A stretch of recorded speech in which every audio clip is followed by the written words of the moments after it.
I'm going to do this with the voice that I've got today. Today, we are addressing the elephant in the room. The other reason why housing prices are skyrocketing, immigration levels. Now, everyone is avoiding this one. It's the political hot potato. Nobody wants to talk about it. Liberal Minister Dominic LeBlanc says reducing immigration numbers isn't the solution to Canada's housing crisis. We're going to get into what the reasons are later in the video. Please stick around, but I'm going to address some of this stuff first here. This is the Liberal Party and their view. They don't think that immigration has anything to do with housing prices. There has been some suggestion that we're taking in too many immigrants and that's putting pressure on the housing sector, especially at the lower ranks, right? The affordable housing part of the equation is really stretched. Is there any consideration around the cabinet table to restricting the number of immigrants that we accept each year? Not that I'm aware of. I've had a conversation with Mark Miller about this yesterday. I don't think that's the best way. That's not the best way to deal with what is a real challenge. Premier Houston of Nova Scotia talks to me about trying to bring in entire construction crews from other countries to build the houses and then move into them. Yeah, well, we laid off 70,000 construction workers of our own last summer, so bringing more crews isn't the solution to this problem. This is seriously an issue in Canada, and more Canadians want to address it, but it's become a taboo because of the media and the games that they're playing. Now, this is a basic supply and demand curve. When you have a shortage of supply of anything and you increase the demand, what do you think is going to happen? Yes, and the demand is the number of people that need homes in this country. Now, I actually brought this to the attention of a workmate today, and I said, listen, you're remotely active in politics and news and stuff. What if I told you that the number of immigrants that came to Canada, the target for next year is 500,000 people? And he was just astonished at the fact that that was the number. And I said, last year we took on 1 million new people. He was just blown away. He was floored. He said, that's unrealistic. And nobody in their right mind is against immigration. This isn't, I really want to point this to rest. I'm not anti-immigration. My wife is an immigrant. Both my parents are immigrants. This is ridiculous to say that I would be anti-immigrant. Canada is brought about. It was brought about by immigration, and yeah, we're totally open for immigration. Just at these numbers, it is just absolutely ridiculous. Now, I posed this question on Twitter and on the YouTube communities tab. I've been going through a lot of the sentiment that people have replied to this. Now, I said, housing is a huge issue in Canada. Pierre Poilievre has made it a staple talking point, and the Liberals are reluctantly pretending to address it. But my question today is, why are no major political parties addressing the immigration issue that is driving the cost of housing up? Yes, there are other factors. This is a bubble economy. It's ridiculous how much it's been speculated up over the past 10 plus years. But when you have this level of immigration coming to the country, it is not going to fix the situation, especially when the prices are so high and nobody wants to enter the building process, the building market, because they don't know what's going to happen to the prices. The return on investment is ridiculously low for these builders, and this is getting really bad. Now, this is how ridiculous this conversation is getting. This was at a Discovery committee in Parliament, but not. Excuse me. This is not the House of Commons question period. And you would be surprised that it isn't because of how the answer comes about from the question here. But this is our parliamentarians asking. This is Philip Lawrence asking the Deputy Prime Minister, the Minister of Finance, about this specifically. Listen here. And I think it's important to have intellectual honesty in this conversation. I'm asking you about GDP per capita. Canada's population has swelled in recent years, which has masked our GDP per capita, which is per individual. Each Canadian is getting poorer. They're getting poorer, Minister. This is an issue. So I'm asking you again, just a number. What was GDP per capita in the first quarter, the second quarter, or the third quarter? Mr. Lawrence, you and I actually have had very respectful exchanges, and I'm grateful for that. But I have to say, after your leader's performance last week, where he jumped to accusations of terrorism, alarming all Canadians, and after the vote of your party to fail to support Ukraine, Point of order, Chair. it is a Point of order, Chair. rich to take this You laid tone. out in the beginning. Okay, so this is not a political thing. This isn't question period. This is actually at a committee where they're trying to discover, get evidence for this. And rightfully so, they did a point of order. The meeting that, we should give time to answer the questions. That has nothing to do with the question. And I would indulge you to take a look at what kind of relevance her answer has to the question at hand. Thank you for that point of order. Yes, Minister, to be relevant, and it was so MP Lawrence. Thank you. Go ahead. Thank you. So I'll answer my own question since unfortunately you're unwilling to, and I say that with the greatest respect. For the first quarter, it was negative 0.6. For the second quarter, it was negative 0.28. RBC predicts it per capita will be negative 0.31.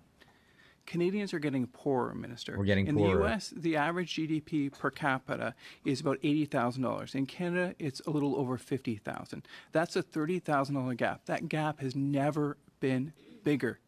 GDP relates directly to the wealth of the nation. And you know what? It's not the super wealthy. It's not the Trudeaus and the Morneaus that get hurt. It's the Anyway, so yeah, he goes into, the political class are doing quite well, actually. But what he actually says, which is something that nobody wants to admit in Parliament, is that, yes, 2 quarters consecutively, and we're predicting that a third quarter, we're going to be in negative growth. That makes it that we are in a recession. They do not want to say this. Now, they're again, over and over and over again, saying that the Conservatives are playing MAGA politics. Hey, where do you hear that from? Yeah, that's from Joe Biden. That is his term. And for people to say that right-wing American-style politics are coming to Canada, well, it's left-wing style American-style politics that are actually coming to Canada in the form of this rhetoric. Now, this is the rhetoric that is making Conservatives scared to talk about this side of the housing crisis. The fact that the immigration numbers are actually so large because they don't want to be seen as Donald Trump, because this is exactly what they're going to portray him as. When Mexico sends its people, they're not sending their best. They're not sending you. They're not sending you. They're sending people that have lots of problems. Now, of course, Donald Trump was gaslit in this whole thing. A lot of Americans actually listen to that and go, hey, I actually relate with that. Mexico isn't sending their best people, especially when so many criminals were coming over. And that was really the point that he was talking about. And he was talking to a room full of Mexicans that were, Mexicans and Americans that were largely peaceful, prosperous Americans. Anyway, that was blown out of proportion, and they're trying to say that anytime somebody says anything about immigration, it's Donald Trump, and this is why they're shying away from this stuff. So Lindsay Shepherd over at the True North wrote an article saying Conservatives won't offer an alternative immigration target. This is really seriously where we're at right now. It's been over 2 weeks since the federal immigration minister Mark Miller revealed the Liberals' new mass immigration targets, and Conservative leader Pierre Poilievre still isn't offering up his own potential figures to Canadians. As announced earlier this month, the Trudeau government will be accepting. These are the official numbers. Now, go tell your friends this. Go tell your friends that maybe are not super political. Ask them if these numbers are reasonable. 485,000 permanent residents in 2024, 500,000 in 2025, and another 500,000 in 2026. But don't be misled. Canada also admits hundreds of thousands of non-permanent residents every year, such as temporary foreign workers and international students. So our population actually grew by 1.05 million in 2022, even though we had a below replacement fertility rate of 1.4 births per Canadian woman. True North asked Conservative leader Pierre Poilievre's office for his reaction to the 2024 to 2026 figures. His spokesperson responded by pointing to something Pierre had said in a previous radio interview. And this is the quote. Justin Trudeau has totally delinked the numbers with the available housing, healthcare, and jobs.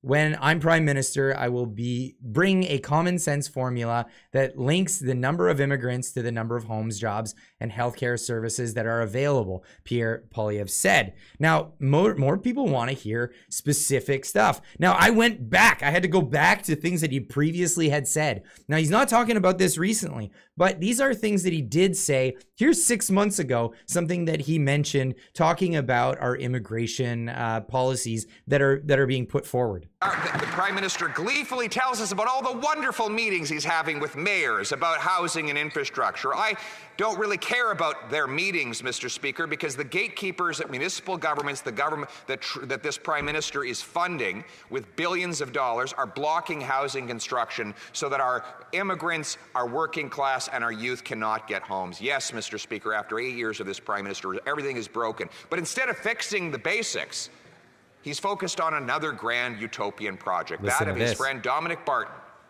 the multinational CEO, former ambassador to communist China, who helped bring about the opioid crisis that is savaging our working class families, has come up with a bright new idea that he's going to triple our national population to 100 million.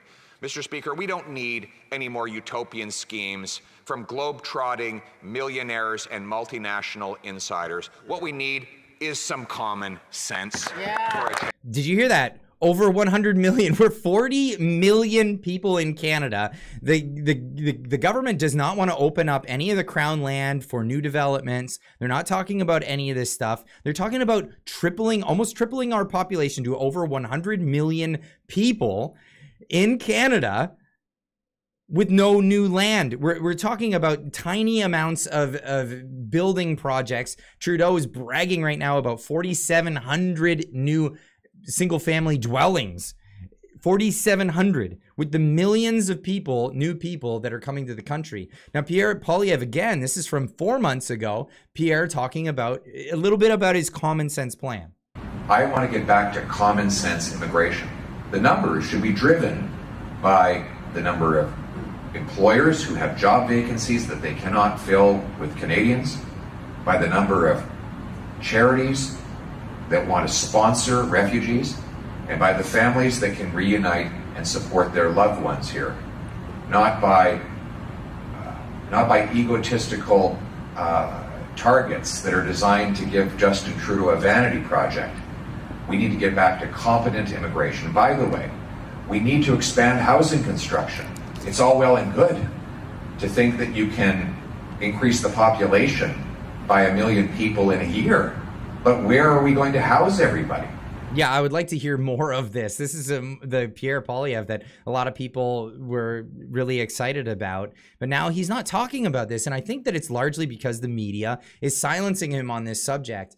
And because he's afraid of being seen as Donald Trump. Now, even Nanos, who's a liberal pollster, a very left-leaning pollster, is showing that this is a big concern to a lot of Canadians.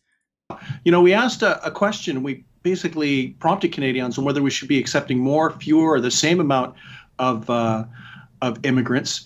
And what you see, at least since 2020, is a significant increase in the proportion of Canadians that believe that we should be accepting fewer immigrants. That's increased from 40% to 53%. So now, Roger, to put that into context, a majority of Canadians right now believe that we should be accepting fewer immigrants. And and I would like to add to that, with the limited knowledge that Canadians actually know of the number of immigrants that we're actually bringing into our country. Like was said, 1 million new people came with the target of 400 and some odd thousand last year. How many more with a target of 500,000 are going to be coming next year and the year after? This is a serious issue. And if you want to bring the cost of housing, the cost of living down in this country, this is not how it's done. Now, Nigel Farage, in England, he brought popularity to this issue. And this is why a lot of people shifted to the right. Immigration is the #1 issue in British politics. It has been for some years. The opinion polls are astonishing. 77% of the British public want cuts to the numbers coming into Britain, and over half the voters want a reduction to near zero. So people are very upset, they're very unhappy, they're seeing the impact on local schools, They're seeing the impact on GP services. They're seeing the impact on housing or the inability of young people to get on the housing ladder. So that's why it's the number one issue.